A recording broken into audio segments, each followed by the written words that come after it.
Party ఇప్పుడు మన home minister గారు అనిత గారు మాట్లాడారనమాట. వెరీ అన్ఫార్చునేట్ ఏంటంటే ఈ అలయన్స్ ప్రభుత్వంలో మా పార్టీ కూడా ఉంది, బీజేపీ.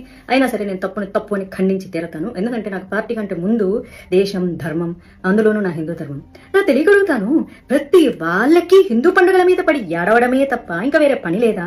ఏమ్మా అనిత గారు, ఏంటమ్మా పాటలు గణేష్ మండపాలలో పెడితే 100 రూపాయల, అడుగుకి 350 రూపాయల ఎకో ఫ్రెండ్లీ గణేషకి. ఓ పని చేయండి, మామూలుగా మనకి చాలా మంది చనిపోతూ ఉంటారు రోజుకి, వాళ్ళ మీద అంతా కొంత చిల్లర చల్లుతూ ఉంటారు. సో మీరు చెప్పండి, ఇది కొంచెం చిల్లర కాదు, ఇట్లా ఇంత 1 కిలోమీటర్కి అయితే 100 రూపాయలు చల్లండి, అట్లా 2-3 కిలోమీటర్లు అయితే 350 రూపాయలు చల్లండి, మేము ఏరుకుంటాం వచ్చి మా స్టాఫ్ని పంపిస్తామని పెట్టండి. చాలా బాగుంటుంది. మనకి ఏదైనా కష్టం వస్తే భగవంతుడు చూసుకుంటాడంట. ఆ భగవంతుడికే ఈ రోజు కష్టం పెడుతున్నారు మీరు.